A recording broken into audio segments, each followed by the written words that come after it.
경남 지역 최신 이슈를 분석하는 헬로 이슈 토크 시작합니다. 특별한 징후가 없어서 기후변화의 심각성을 애써 외면했던 십수년 전과는 달리 최근에는 계절의 경계가 모호해지고 예측이 어려운 홍수와 폭설, 또 극한의 추위와 더위가 일상화되면서 기후위기에 직면했다는 걸 피부로 느낄 수가 있죠. 자, 그래서인지 도내 지자체도 환경정책을 앞다퉈 내놓으면서 환경에 대한 지역민의 인식 전환에 박차를 가하고 있는데요. 그중 대표적인 지자체인 창원과 김해 환경 관련 전문가 오늘 모시고 재원의 시간 가져보겠습니다. 오늘은 환경공학 박사이사 창원시의회 연구모임 기후위기 그린뉴딜 정책연구회 대표위원을 맡고 있는 전홍표 창원시의회 의원, 김해양산 환경운동연합 정진영 사무처장 나오셨습니다. 어서 오세요. 네, 반갑습니다. 반갑습니다. 창원시는 도내 지자체 중에서도 기후위기에 대응하는 환경정책 정말 선도적으로 추진하는 도시로 손꼽히고 있습니다. 그래서인지 환경 관련 이슈도 보도가 많은 것 같은데 이유가 있을까요? 네, 그렇습니다. 일단 창원시는 기후환경국이라고 환경을 전담할 수 있는 국을 신설했습니다. 이 국 신설은 창원시가 인구 100만 이상 되는 도시에 부여됐던 특례시의 자격을 얻게 되었습니다. 그렇게 되면 국을 하나 더 만들 수 있었는데요. 네. 근데 여러 가지의 담당 사무가 있는데 그중에 기후위기와 환경을 중요시 여겨서 이 기후환경국을 설치하게 되었습니다. 그렇군요. 예, 창원은 예전부터 공업도시였습니다. 공업이라는 도시는 늘 개발의 상징이었고 환경을 어떻게 파괴하는 입장의 도시였습니다. 근데 지금 시대의 트렌드와 이렇게 경제 부분에서도 환경을 중요시하지 않으면 그 경제의 성장을 이룰 수 없기 때문에 경제 성장과 더불어서 우리 주민의 복리 증진과 깨끗한 환경에 살 수 있는 민의를 받아서 기후환경국을 설치하게 되었습니다. 기후환경국의 정책의 모토는 정책은 탄탄히 실천은 바로 지금 사업은 효과 있게라는 모토를 가지고 준비 중에 있는데요. 그게 작지만은 창원시의 관공서에서는 우리 화장실에 가서 손 씻고 나서 종이 타올이지 않습니까? 네. 그거 일단 볼 수 없게 되었고요. 그리고 특징적인 사업은 관 내에 있는 종이컵을 모두 없애고 돌돌컵이라는 다회용 용기를 사용하고 있습니다. 그리고 전국 지자체에서는 볼 수 없는 탄소 중립 마을 만들기라는 시민단체 조례를 만들어서 네. 주민들이 모여서 운동할 수 있는 그런 활동도 하고 있습니다. 이렇게 시 행정뿐만 아니라 시의회에서도 관련 상임위가 출범을 하면서 주목을 받았는데 전홍표 의원께서 그 해당 상임위 위원장을 맡고 계신 거죠? 네, 그렇습니다. 상임위 정도는 아니고요. 연구 모임입니다. 시의회 의원을 하기 위해서는 여러 가지 정책적인 부분이나 전공적인 부분을 조금 연구를 해야 정책을 만들어질 수 있습니다. 여태까지 청년이라든지 도시발전이라든지 관광이라는 곳에 개발 중심의 의원들의 연구 모임이 있었는데요. 지금은 기후위기와 그린 네. 뉴딜을 접목한 연구 모임을 맡고 있습니다. 우리 연구회에서는 탄소 중립 마을 만들기 조례에 대한 것도 조례를 만들었고요. 그리고 방금 전에 말씀드렸던 창원시에서 자랑스럽게 하는 다회용 컵, 돌돌컵을 쓰는 그게 다회용 컵 조례도 만들었습니다. 그리고 김해 지역에서도 지금 가시화되고 있는데 장례식장에서 일회용품을 사용을 금지하는 그게 일회용품 사용 제한 조례도 저희 연구회에서 준비해서 만들었던 것입니다. 그리고 창원시 관내의 환경 자원을 어떻게 교육의 자원으로서 이용할 수 있는가에 대한 연구도 해서 정책으로 입안을 시켰습니다. 2023년 올해에 우리 연구에서 중심적으로 연구하는 것은 기업을 도울 수 있는 부분, 그게 ESG라고 하거든요. 네.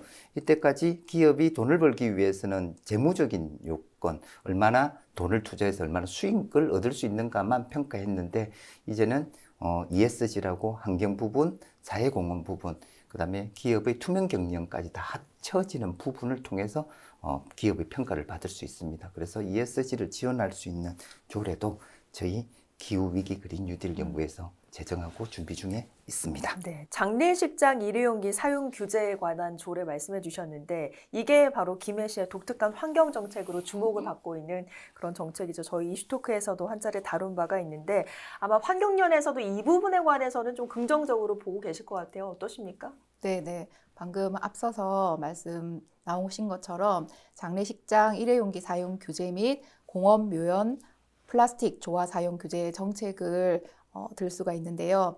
환경운동연합은 2019년부터 일회용 플라스틱 용기를 사용하지 않는 장례 문화 만들기를 앞장서서 이제 진행을 했는데요. 다른 나라의 장례 문화는 간단한 다가 제공 혹은 아예 이제 음식을 제공하지 않는 문화가 자리를 잡은 반면에 네. 이제 우리나라 같은 경우에는 아주 쉽게 장례식장에서 일회용기를 접할 수 있습니다. 김해 씨가 전국 지자체 중에서 가장 먼저 이 문제를 인지하고 이제 민간 장례식장에서 다회용기 시범 사용을 추진을 했는데요.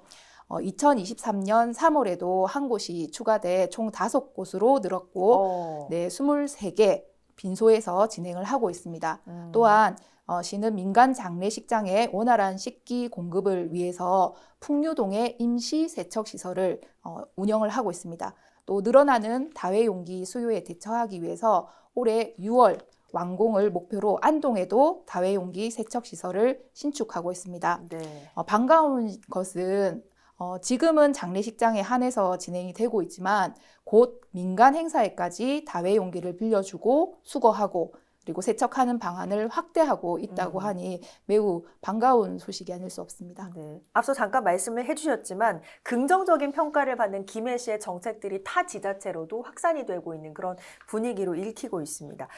하나의 환경운동단체 사무처장으로서 이런 전반적인 분위기에 대해서는 어떻게 좀 평가를 하십니까? 네네. 김해시는 이때까지는 법적, 제도적 근거가 없어서 자발적 협약과 그리고 시민들의 어떤 동참으로 공원, 묘연, 플라스틱 조화 사용 규제 정책들을 펼치고 있었는데요. 그래서 이제 얻어낸 성과가 김해 지역 공원 묘지 47,000여 개의 묘지에 놓여 있던 플라스틱 조화가 1년여 만에 전량이 사라지는 이제 성과를 냈다고 합니다. 그런데 최근 이런 취지에 공감을 해서 민주당의 위성곤 국회의원이 일회용품에 플라스틱 조화를 포함시키고 그리고 사용 억제 업종의 공설 묘지 그리고 법인 업종을 포함시키는 내용의 자원의 절약과 재활용 촉진에 관한 법률 일부 개정 법률안을 3월 24일자로 발의를 했고 입법 예고가 되었다고 합니다. 그리고 경상남도도 김해시의 이제 모범을 따라서 18개 시군으로 전면 시행을 했고요. 네. 그리고 부산시, 경기도, 강원도, 충북 등지에서 이제 문의 전화가 쇄도하고 있다라고 합니다. 네. 이쯤에서 궁금해지는 게 왜 도내 지자체마다 이렇게 환경 정책, 기후 위기에 주목하게 됐는가입니다. 그 배경 뭐라고 보십니까? 실제적으로 기후위기, 쓰레기 문제, 오염 문제가 시민들의 관심사로 들어왔기 때문입니다. 불과 20, 30년 전만 해도 우리 시민들이 사는데 가장 중요한 목표는 돈을 버는 일이었습니다. 그 돈을 번다는 일은 다른 개발 행위 앞에서 자연이 파괴되거나 도시 마천이 망가지는 모습은 묵인될 수 있는 상황이었습니다. 근데 지금은 지구 경제도 마찬가지입니다. 전 세계 어느 나라에서도 환경을 파괴해서 돈을 버는 업체가 성장하지 못하는 상황이었습니다. 그리고 창원시 같은 경우에는 창원공단이 주거지 지역과 불과 얼마 떨어지지 않은 곳에서 많이 보이는 상황이었습니다. 그래서 깨끗한 환경을 바탕으로 해서 경제 성장이 이루어지지 않는다면 무용지물이라는 걸 좀 알게 되었고요. 그리고 건강에 대한 관심이 높아졌습니다. 네. 환경오염 유발물질을 보면 대부분 건강을 위해하는 요소들이 많이 포함되어 있습니다. 그래서 건강을 해칠 수 있는 것은 좀 안 했으면 좋겠다는 시민의식이 좀 인식이 되었고요. 이런 인식들이 지방 행정에서 받아 안아들였습니다. 그리고 특히 창원시 같은 경우에는 마산, 창원, 진해가 통합되면서 마산만이라는 가장 오염되었던 바다를 가지고 있었습니다. 근데 이 바다가 점점 개선되면서 삶의 질이 높아지는 것을 확실히 인지하게 되었고요. 그리고 도시마천들은 모두 오염되어서 거의 아무런 생명체가 없는 곳이고 냄새나는 곳만으로 존재했었는데 그 환경이 개선되면서 삶의 질이 높아지는 것을 인지하게 되었기 때문에 시민들의 요구가 더 친환경적인 정책을 펼쳐달라는 요구로 돌아섰습니다. 네. 그리고 또 하나의 또 다른 부분은 경제적인 부분이었습니다. 방금 전에 말씀드린 것처럼 세계 경제도 그렇고 우리 내수 경제도 그렇고 환경을 파괴하면서 돈을 버는 업체에 더 이상 호응이나 좋은 인식을 가지지 않게 되었다는 것입니다. 환경 보존이 곧 돈이라는 인식이 경제 부분도 그렇고 시민 부분에 널리 인식되어져 가고 있기 때문에 이런 기후 위기나 그린 뉴딜 그리고 환경 보존에 대한 정책이 널리 퍼져 나가는 것 같습니다. 네. 아마 지자체보다는 환경단체가 생각하는 기후 위기는 더 심각하지 않을까 싶은데 김해양산 환경연에서 보는 어떤 기후 위기와 지자체의 환경 정책 어떻게 평가하십니까? 예. 일단 각 지자체에서 굉장히 애를 많이 쓰고 있다고 생각을 합니다. 그런데 방금 말씀 나오신 것처럼 기후위기에 대한 인식이 시민들의 인식이 굉장히 높아가고 있는 상황에서 이제 이번에 발표된 정부의 탄소 중립 기본 계획이 사실은 기후위기 대응에 못 미치는 것이 사실입니다. 그래서 우리가 이제 지구 평균 온도 1.5도를 이제 막기 위해서 평균 상승을 막기 위해서 이제 국제적 합의를 했는데 지금처럼 탄소를 배출하게 되면 3, 4도까지 오르는 것은 너무나 자명한 일입니다. 네. 이번 봄만 하더라도 4, 5월이면 이제 개화 시기인 벚꽃이 이미 다 져버린 게 현실이지 않습니까? 기후위기는 다양한 모습으로 우리의 삶을 위협을 할 것이고 1.5도씨가 넘게 되면 더 이상 손쓸 수 없는 단계까지 가는 게 현실인데 지방 정부가 기후 정책의 기준으로 삼는 중앙정부의 탄소 중립 기본 계획이 네. 탄소 배출을 절반 넘게 하고 있는 산업계는 봐주기를 하고 있고 그리고 이번 정부 하에서는 거의 줄이지를 않다가 차기 정부로 미루는 내용이 이제 꽉 차 있습니다. 그래서 지방 정부로서는 선도적으로 감축을 하지 않을 면제부가 만들어진 거죠. 그래서 지자체의 정책이 기후위기를 대응하는 것을 최우선으로 생각해야 하지만 좀 녹록하지 않은 상황이라고 할 수 있습니다. 네. 일부 지자체 정책에 대해서는 긍정적인 평가도 있습니다만 일각에서는 왜 이제서야? 라는 의문을 좀 던지면서 전시행정에 대한 논란 역시 있어 왔는데 특히 환경정책이나 복지정책이 좀 그런 것 같습니다. 여기에 대해서 어떻게 보십니까? 예, 긍정적인 정책도 분명히 있지만 보여주기식 때로는 비민주적인 정책도 많이 보이는 것 같습니다. 최근에 김해시에서는 갈등 유발 예상시설 사전고지 조례 일부 개정 조례안이 국민의힘 의원들에 의해서 발의가 되었고 14명이 전원 찬성을 해서 이를 홍태용 시장에게 거부권을 행사해 달라고 이제 요구하는 기자회견이 계속 이어졌습니다. 네. 내용은 폐기물 시설, 축사 시설, 위험물 저장 시설 등 주민이 기피하는 시설이 들어설 경우에 네. 인허가 절차가 진행되기 전에 이제 사전 고지로 주민들한테 이제 그 대상 시설의 경계로부터 1000m 이내에 있는 주민들한테 사전 고지를 해야 한다라는 것이 기존 내용이었는데 네. 이 현행 조례를 500m 이내로 축소를 했습니다. 재개정 요구에 대해서 의회에서는 어떤 입장을 좀 내놓고 있습니까? 예, 의회는 그동안 1000m로 정해진 사전 고지가 너무나 소극적이어서 해당 시설마다 사전 고지의 범위를 상위법을 분석을 해서 세분화하고 문자 알림 서비스, 갈등 유발 예상 시설 등에 대해 실질적인 사회적 비용을 투입해서 더 효율적으로 고지를 하자라고 배경을 얘기를 하고 있습니다. 하지만 안타까운 것은 그 조례 운용의 방법이 만일에 느슨했다면 네. 개선책을 1km 이내 주민들한테 적용을 한번 해보고 실효성이 떨어지니 많이를 확인을 해보면 되는데 순서가 바뀐 거죠. 네. 먼저 개정을 해버렸으니까. 그래서 강화해 보지도 않고 사회적 비용 운운하면서 500m로 조례를 축소한다는 사실 자체가 오히려 시민들이 많은 정보를 알까 두려워서 하는 것은 아닌가 하는 의혹을 주민들이 갖고 있다는 것이죠. 네. 잡음은 일단 현재 진행형이긴 한데 이렇게 큰 논란이 되면서 어찌 보면 네네. 다시금 협상할 수 있는 측면에서는 긍정적인 영향이 좀 있었다라고 볼 수도 있을 것 같은데 이런 분위기 속에서 어떤 내용이 좀 반영됐으면 하십니까? 예, 사실 조례가 있는지조차 모르다가 이번을 계기로 해서 이제 주민들이 많이 알게 돼서 뭐 긍정적인 측면도 있다고 생각을 합니다. 근데 이번 민선 시정이 환경 정책에 초점을 맞춘 만큼 시민들이 더욱 환경 문제에 관심을 많이 가지게 될 거고요. 그런 의미에서 재개정은 주민들의 건강에 영향을 주는 범위를 법적으로 설정한 환경영향평가법을 기준으로 해야 된다고 생각합니다. 네.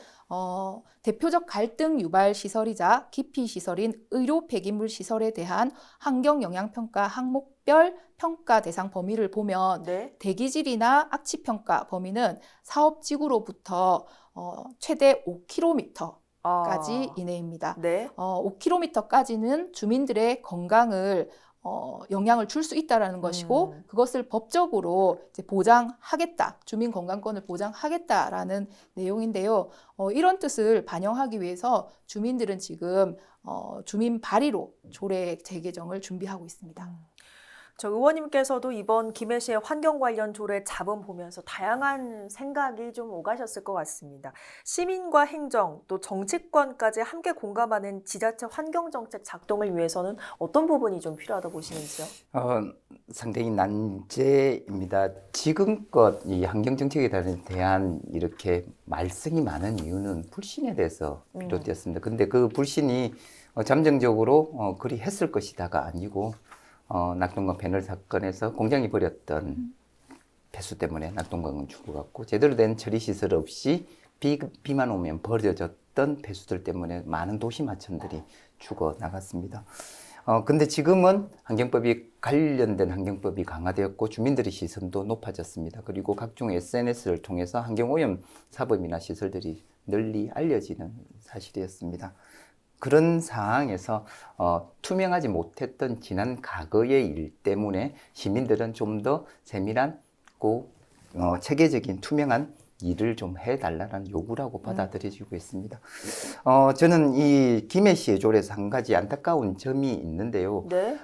대안 마련에 대한 부분이 좀 적었다는 부분입니다. 우리가 식사를 하게 되면 반드시 화장실에 가야 될 사항이거든요. 우리가 물건을 사게 되면 반드시 폐기물이 나와야 되는 상황입니다. 네. 그렇게 된다고 하면 병원에 간다고 하면 당연히 의료 폐기물은 나와야 돼. 어느 곳에 누군가는 그 시설이 존재해야 되지 않겠습니까? 그래서 정진영 사무국장이 말씀하신 것처럼 환경영향평가의 수준에 준하는 객관적인 자료를 시민들에게 속임 없이 바로 실시간으로 제공한다고 하면 네. 이런 갈등 유발 요소의 시설물들이 덜 갈등을 유발되고 신설되거나 유지되거나 될 것 같습니다. 그래서 이 시민 발의로 조례를 새로 만드신다고 하면 그런 대안까지 좀 마련을 좀 해 주셨으면 좋겠습니다. 어느 부분이 전문가가 이걸 평가할 것인지, 네. 그리고 주민 토론회는 몇 회 정도 할 것인지, 주민의 의견 수렴은 어느 수준에 할 것인지의 내용까지 담은 조례가 돼야 또 다른 갈등을 유발하지 않는 조례가 되지 않을까 생각이 됩니다. 시민이 발의했던 조례가 다시 의회에서 또 갈등을 유발할 수 있는 상황이 벌어질 수 있기 때문에 드리는 말씀입니다. 네. 투명한 공개에 대한 제언해 주셨는데 정진영 처장님께서는 어떤 제언해 주시겠습니까? 예, 창원시가 이제 환경도시로 거듭나는 것이 또 전홍표 의원님처럼 앞장서서 활동을 하고 계신 분도 있는 것을 보면 지자체가 앞장서면 아주 빠른 시일 내에 바뀔 수 있다는 것을 어떻게 보면 확인할 수 있는 거잖아요. 그래서 앞서 말씀드린 것처럼 이제 장례식장 일회용기 사용 규제 및 공원 묘연 플라스틱 조화 사용 규제 정책 등으로도 확인을 할 수 있는 거고요.